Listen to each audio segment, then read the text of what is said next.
그러나 이렇게 무섭고 겉으로 봐선 자유진영에 밀린 것 같은데 뚜벅뚜벅 나아가고 있었어요. 특히 체제경쟁 승리를 위한 밑바닥에 완전히 나아가고 있었던 거예요. 이게 뭐냐면 일단 제가 몇 가지 예를 들어드리면 하나는 석유화학 및 소재죠. 저보고 석유화학 소재의 대표적인 예 뭐야? 제가 얘기하지만 저 페트병. 저거 70년대 중반에 나온 거예요. 그전엔 페트병 없었어요. 여기 하나 있네.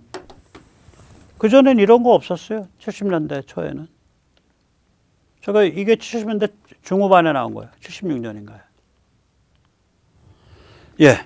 그래서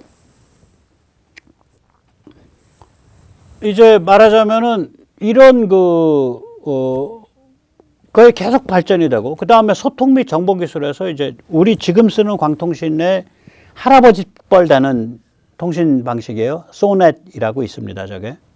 지금은 안 써요, 더 이상. 그런 광통신 방식 나오고, 그 다음에 전전자 교환기. 전전자 교환기가 왜 중요하냐면요. 전전자 교환기 이전에는 반전자고, 반전자 이전에는 스위치고, 스위치 이전에는 저렇게 인간 교환기예요. 저 인간 교환기가 1960년대까지만 해도 인간 교환기입니다. 그러니까 저게 뭐냐면은 만약에 대한민국 모든 가정에서 전화를 사용하고 그게 인간 교환기로 연결돼야 된다. 그럼 전화국에서 근무하는 보통 여성인데 저 교환원이 몇 명이어야 되냐? 한 100만 명쯤 있어야 돼요. 즉 다시 말하자면 모든 가정에서 전화를 사용할 수 없다는 결론이 나오죠. 소통이 안 되는 거예요. 소통 수단이. 그 다음에 이제 주로 군수를 중심으로 해서 특수반도체가 계속 발전을 했어요. 저 시기에. 그러다가 드디어 이제 80년대 중후반에 PC가 나오고 우리가 삐삐라 그러는 거죠. 페이저. 페이저는 사실 모토로라의 상표 이름입니다. 정식 저런 식의 상품의 정식 명칭은 비퍼예요. 비퍼. 빕. 그러니까 우리가 삐삐라 부르는 게 맞아요. 우리가 삐삐 하지만 그걸 이제 영어식 그 의성어는 빕 해서 비퍼라고 부르죠. 그래서 삐삐가 80년대 81년경만 해도 한 전 세계에서 300만이지만 91년쯤 되면 6천만이고요. 90한 5, 6년 되면 저거 수억 명 됐을 거예요. 그때는 다 저거 썼죠. 저거 이제 개목걸이라고 불렀죠. 직장에서 들어오니까 또 집에서 이제 부인이 부르니까. 그래서 파리파리 그럼 빨리빨리 전화해줘. 그 소리가 되죠. 네. 자, 이렇게 이제 이건 대표적인 예로 제가 이제 소통 및 정보기술하고 석유화학 및 소재를 얘기했지만 모든 분야에서 이런 일이 일어나서 세계의 분업과 교환과 운송과 소통이 꾸준히 발전한 거예요. 저게 발전해 나가니까 결국은 공산권은 게임이 안 되게 돼버리죠. 그래서 동구 해체가 89년에 일어나죠. 대표적인 사건은 이제 헝가리, 제일 처음이 저 동구 해체 기미가 없었을 때도 이미 폴란드는 10년 정도 계속 그 자유노조 운동이 있어요. 솔리다리티 운동이. 그게 이제 공산 체제를 이제 무너뜨리는 어떤 신호탄이죠. 그래서 그 해에 폴란드가 89년에 먼저 뒤집히고요. 그게 폴란드는 뒤집혀서 그게 6월인가에 4월인가에 선거를 치르고 그리고 헝가리가 뒤집혀버려요. 그래서 헝가리 정부가 붕괴하죠. 10월인가에. 그리고 11월인가 12월에 베를린 장벽 관리를 포기하죠.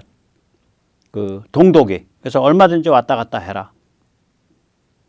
장벽 자체가 무너진 건 그해 12월인가 그 다음 해인데 그 장벽의 그 관리 단속을 포기한 거는 10월인가 돼요. 먼저 와요, 그게. 그리고 나서 그 다음 해인 1991년에 소련 붕괴까지 이제 가게 되는 거죠. 저 흐름이.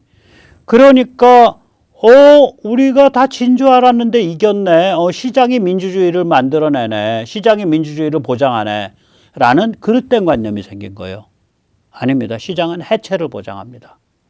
해체 이후에 어떤 괴물이 나오는지, 시진핑 체제 같은 괴물이 나오는지, 푸틴 같은 괴물이 나오는지, 혹은 아주 무도덕한 글로벌리스트들이 나오는지, 한 사회 해체 이후에 뭐가 나오는지, 어떤 괴물이 나오는지는 하기 나름이에요.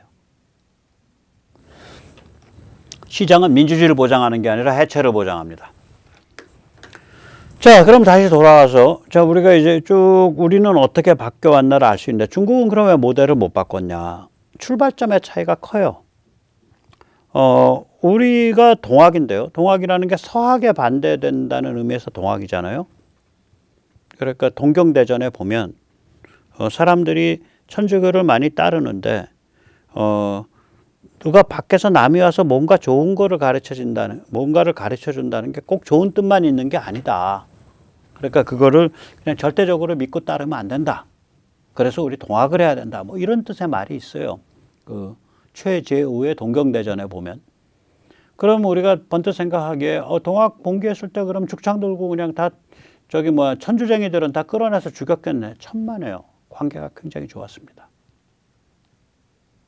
반면에 중국의 태평천국은 성경 들고서 홍수전이가 나는 예수의 동생이고 야훼 둘째 아들이다 그러면서 온갖 군데 다 목을 치고 다녔다고요. 아주 잔인한 농민 반란이었어요. 동학봉기는 그렇게 막 사람 죽이고 다니는 게 없어요. 차이가 있는 거죠.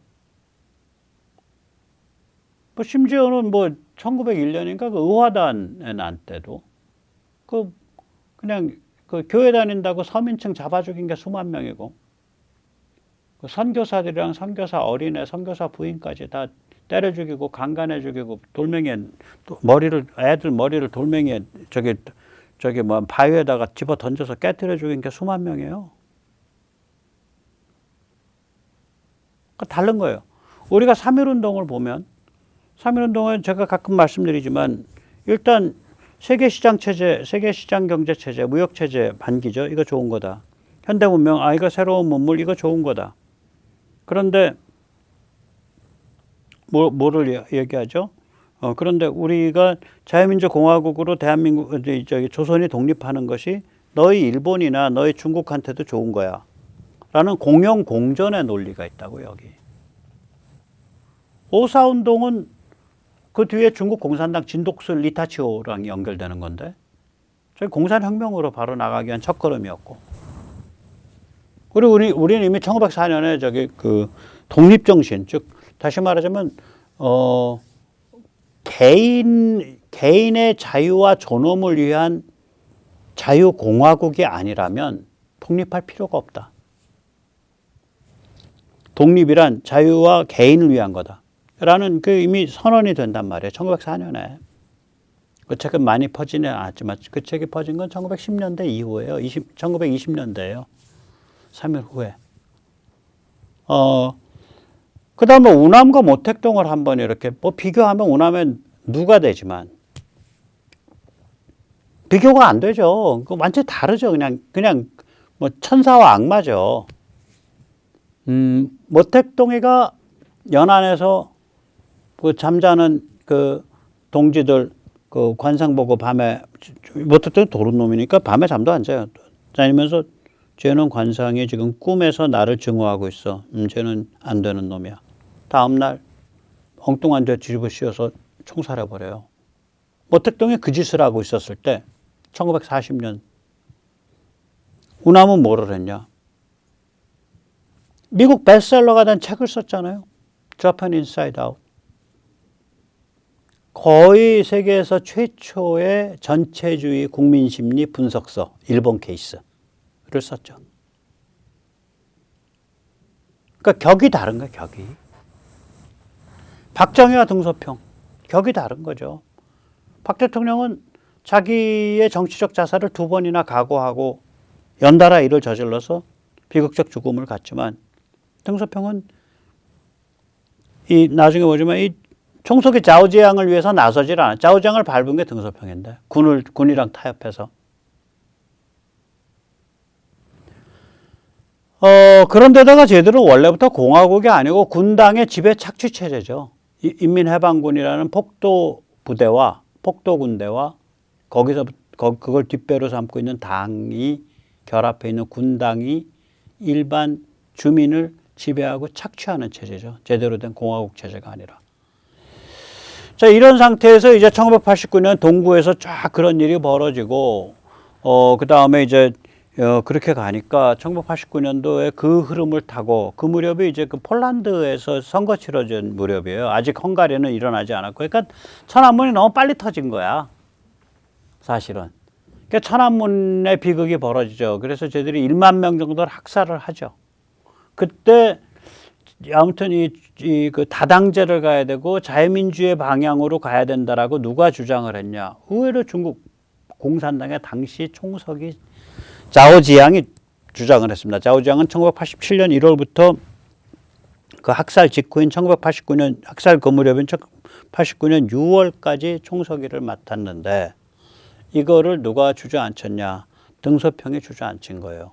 그리고 미국은 그런 일이 아예 없었던 듯, 학살이 없었던 듯, 저게 아버지 부시죠. 아버지 부시가 백악관 안보보좌관, 국가안보보좌관 스코우크라프트를 베이징에 보내서 저렇게 우아하게 등소평과 환담을 하면서 면죄부를 준 거예요. 89년도 12월에.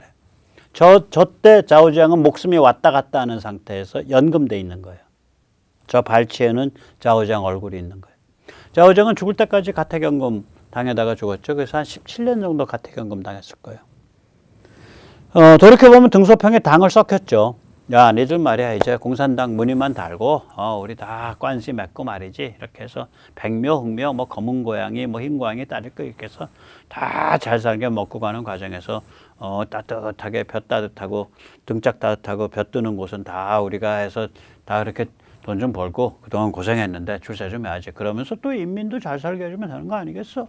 이게 등소평의 얘기예요. 그래서 군당을 상류층으로 신분을 세탁해 줄 수 있는 기회를 중국 공산당 체제 아래서 만든 거예요. 그 등소평의 일이고요. 그 다음에 장점인이 되니까 이게 자꾸 이제 당과 이쪽이 강해지거든. 그래서 군에서 야, 우리는 먹을 게 왜 이렇게 작아 해서 입이 이만큼 튀어나오거든. 그러니까 군한테 입에다가 빵을 하나 턱 물려주지. 군이 직접 기업을 창설하고 만들 수 있고요. 직접 하실 수 있습니다. 자유롭게 하십시오. 그래서 그 다음에 군이 기업 집단이에요. 지금 중국 최고의 기업 재벌은 인민해방군입니다. 중요한 데는 다 빨대 꽂고 있어요. 인민해방군이. 이상한 체제가 돼버린 거죠. 자, 마지막으로 앞으로 벌어질 일 좀 말씀드리겠습니다. 한국 앞에 한 3개의 과제가 놓여 있다고 생각을 합니다. 일단 러시아, 중국은 빈사상태 혼란으로 갑니다. 러시아 표로는 5년 안에 끝날 수 있죠. 자원도 있고 유럽과의 접촉도 있었고 뭐 여러 가지 그게 있으니까 또 러시아는 중국처럼 저렇게 살벌한 전체주의적 체제를 안 만들고 저게 마피아 깡패 체제란 말이에요. 그러니까 좀 숨 쉴 틈이 있었다고요. 근데 중국 표로는 앞으로 10년 이상 갑니다. 저 MZ세대가 들고 나와야 되는데 MZ가 핑크예요. 그 아까 말했죠. 미개해져 버렸다고 MZ가. 저게 제일 큰 문제예요. 그런데 저기 우리 바다 건너 우리의 동맹 미국은 킹달러에 의해서 공동화되죠. 괜찮은 기업들이 제조업 이런 것들이 전부 없어지는 공동화되고 중산층 몰락 현상이 있을 수밖에 없는데 그거 막느라고 지금 뭐 난리가 아니죠. 막 여기저기 건드리고 우리한테도 그래서 욕 좀 먹는 거고 그 IRA 그런 것 때문에. 근데 한국에 대해서 우리가 염두에 둬야 될 게 있습니다. 이건 제 말이 아닙니다. 전 세계 경제학자들이 하는 말이에요. 리만 브라더스 사태 터졌을 때 2007년, 2009년 그 세계 경제 위기에서 타격을 안 본 거의 유일한 중진국 이상 선진국 대열에 있는 나라 한국입니다. 저 때 다 개피 봤거든요. 우리 양적 팽창도 안 했어요. 저 때. 그 다음에 한국은 2020년, 2021년 코로나 충격에서 우리는 개고생했지만 남들이 우리 볼 땐 타격 안 받다고 봐요. 마이너스 경제성장 없었으니까. 없었나? 이때라도 0.0, 뭐 0.2% 마이너스 이럴 거예요. 코로나 충격에서 거의 타격을 안 본 예외적 국가예요. 그리고 한국은 지금 현재 벌어지고 있는 러시아, 중국 침몰 작전, 미국에 의한 이 작전의 최대 수혜자입니다. 그래서 함부로 그 미국이 그 부분적인 문제가 있다고 하더라도 그걸 침소봉대해서 뭐 미국이 우리를 뭐 배신대로 유튜브 보면 이게 뭐 뒤가 발갱이야 뭐야. 그냥 미국 씹는 재미에 그냥 막 입에서 침이 뚝뚝 떨어져 보고 있으면. 정말 천박한 것들. 일단 반도체요. 제가 전에도 말씀드렸지만 반도체 예를 들어서 삼성 우리가 뭐 중국에 수출하는 물량이 삼성의 뭐 4, 50% 돼? 오케이. SK가 4, 50% 돼? 오케이. 그거 미국이 아무리 저거 한다 그래도 그거 전체 다 못 파는 거 아니거든요.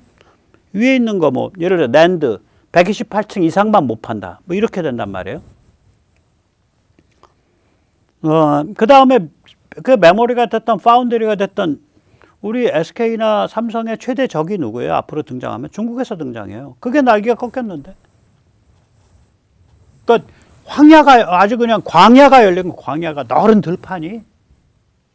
그 뭐 지금 당장에 아니 그리고 전 세계에서 반도체 소비량이 다시 살아나면 중국이 아닌 딴 데가 그만큼 가져가서 뭔가 생산해서 팔겠지. 인도가 가져가서 생산해서 팔겠지.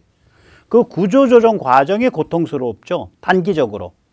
장기적으로는 어마무시한 일이에요. 저 현상이 벌써 파운드리에서 생기고 있잖아요. 중국에 크고 작은 파운드리들이 있는데 미국 같은 기업들이 그 칩을 그쪽 중국 파운드리에 못 주고 한국 쪽에 주려고 문 두들기고 난리가 아니에요, 지금. 그 다음에 두 번째 전자 마찬가지죠. 저것도. 중국이 쫓아오려고 그러고 있었는데 저게 이제 아까 보셨지만 10월 7일 저런 조치에서 완전히 날개가 꺾여버려갖고 반도체 전자 쪽이 이제 저기로 갔다고요, 완전히. 좀 디스플레이도 아마 갈 거예요. OLED 같은 것도. 여러분 그런 것도 다 거기랑 관계 있는 첨단 장비 써야 되고 첨단 칩 써야 되고 이러니까. 배터리 당연히 골로 가죠. 자동차 중국이 앞으로 우리랑 경쟁을 할 거예요. 테슬라는 안 겁나요. 어떤 의미에서. 저건 독특한 독창성을 계속 유지해 가면 우리랑 쌍벽을 계속 가져갈 수 있는 데고 만약에 그 독창성이 조금이라도 밀려버리면 이쪽에 체계화된 대량 생산에 쫙 밀려버릴 회사라고 저거. 그 다음에 그러니까 둘 중에 하나죠. 독창성 유지하면 테슬라는 1등 기업으로 남는 거고 독창성 유지 못하면 밀린다. 조선 앞으로 중국 어디 가서 명함 내겠어요? 못 내요. 통신장비. 전 통신장비 제가 저거 좀 알아서 정말 요새 마음이 아주 뿌듯해요. 제가 이 바닥 이제 그 IT 바닥에 처음 들어왔을 때 통신 영역이거든요. 그때만 해도 노던텔리콤 뭐 하늘과 같은 회사예요. 그 전전자 교환기 만드는 회사예요. 알카텔 뭐 그런 데들은 정말 천상의 회사지. 그 아마 프랑스계 회사일 거야, 알카텔. 에릭슨 스웨덴계 회사.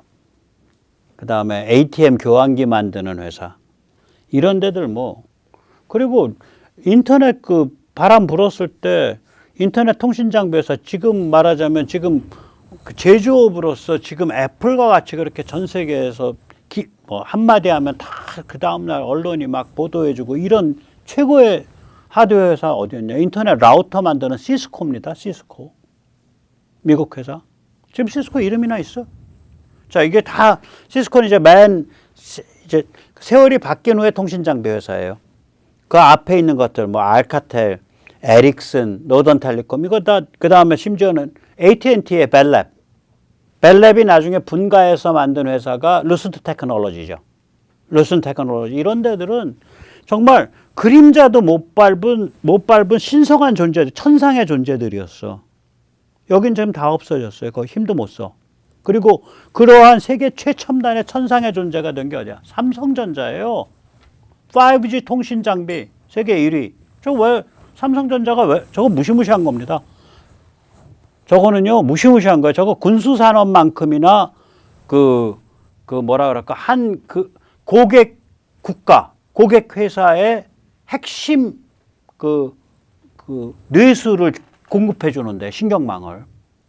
저 통신 장비가 원래는 화웨이랑 삼성이 있었는데 화웨이가 워낙 싸니까 화웨이가 잘 나갔었는데 지금 화웨이 쪽에서 칩이 안 들어가고 그래서 화웨이가 저게 깔아앉아 버렸잖아.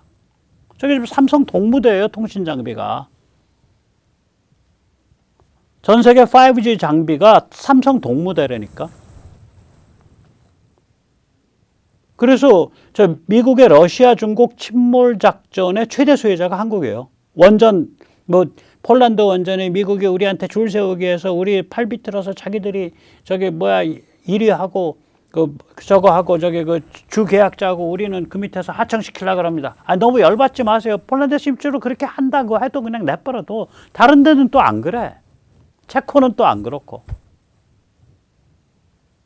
그다음 미국 국내 인프라 특수가 있어요. 저게 지금 1조 달러 이상 투자한다는 건데 미국에 지금 뭐 여러 가지 교량이나 뭐 지하철이나 기타 등등 이런 건설해 놓은 게 다 낡았잖아요. 저걸 다시 다 개비한다는 거거든. 건설, 인프라, 그다음 항만, 교통, 통신망 이런 미국 국내 인프라 특수가 터질 때마다 한국 기업이 지금 하나씩 끼어 들어가고 있어요. 저거. 그다음 군수산업 제가 말씀드리잖아요. 저거 아마 몇 년 지나서 연 한 7, 800억 매출할걸요. 연 7, 800억이면 지금 기준으로 전체 수출의 10%입니다. 그리고 전 세계 기준으로 미국 다음에 2위고요.